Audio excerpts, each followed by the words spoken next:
Senator Jeff Flake provided the comic relief last week during the long confirmation hearings for Supreme Court nominee Neil Gorsuch. The hour was getting late. Apparently all the good questions had been asked already. So Flake's family was texting him their questions for Gorsuch, like this one. My son Dallin, a teenager, said, ask him if he would rather fight 100 duck-sized horses or one horse-sized duck. I'd never heard it either. Apparently it was a question on Reddit a while ago, but anyway, that's where it's going from here, I think. You can tell him I'm very rarely at a loss for words. Okay, all right. But you got me. Jeff Flake, the opening act for our panel today. Joining us, State Representative Reginald Boulding of Levine, a Democrat, Arizona Capital Times reporter Ben Giles, Barrett Marson, political consultant at Marson Media. Barrett, duck, horse, what? Well, I think this was a long line of questions Judge Gorsuch refused to answer, and so now we do not know where he stands on the horses versus ducks, and that is going to make it difficult to vote up or down on him. So that's what this potential filibuster is all about. Exactly. Ducks versus horses. Finally, we need to have this fight now. Okay, let's move on. First up on the table this week. Late last week, Governor Doug Ducey signed into law the first in a raft of bills that would limit citizens' power to make law at the ballot box in Arizona.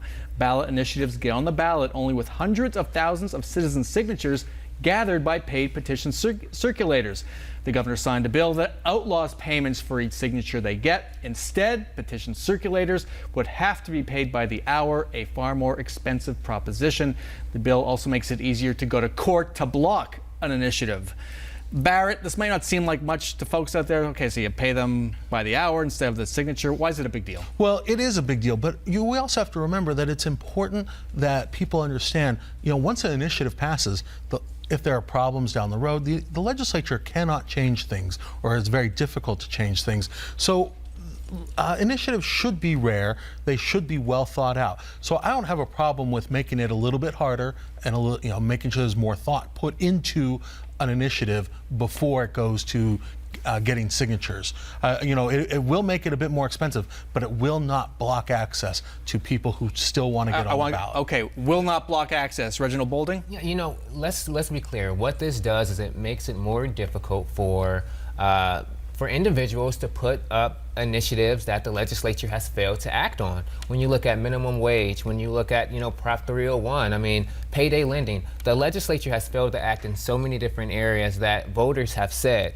if you won't do the job, then we will. And what this does is make it more difficult for that to happen. Be explicit about that, because lots of folks, this is the sausage behind how initiatives get made. More difficult how? Why? The fact of the matter is, what we are doing is making it more expensive for citizens-based groups to actually collect ballot signatures. If you need hundreds of thousands of signatures across the state of Arizona, you have to actually compensate people to get those signatures. The fact of the matter is, it's difficult to get signatures, and sometimes we need to make sure that individuals have But that is a fallacy.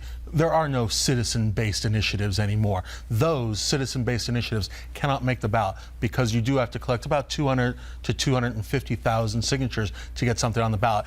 A group of citizens cannot do that. You must pay. So now it will be more expensive for those who want to pay, but let's face it, they have to plan for money anyways to fight the campaign. So you are looking at something that's more expensive, but something that they should already have the money for. And by making it more expensive, it's actually cut off the group of people who might be able to afford to get things on the ballot. So that's one of the complaints from opponents to this measure, is that by making it more expensive, you're already saying that citizens themselves can't rise up and collect over 150,000 signatures to qualify. Now you've cut off that access to the ballot even more, only to wealthy special interests. But if citizens were going to rise up, they wouldn't be paying for signatures. They would have an army of signature gatherers standing outside of a library collecting their own signatures unpaid. So it doesn't impact the citizens rising So this up. was a reaction to Prop 206. Business groups hate that result, the higher minimum wage. This was a reaction to that.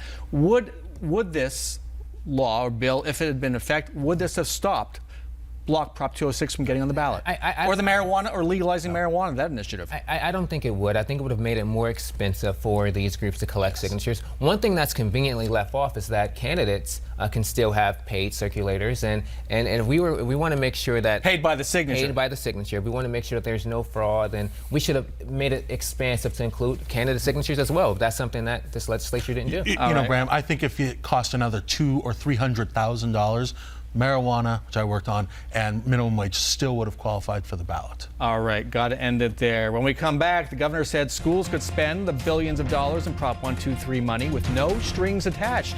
So why are legislators kind of attaching strings? And John McCain takes on North Korea's dictator. You'll want to listen to that.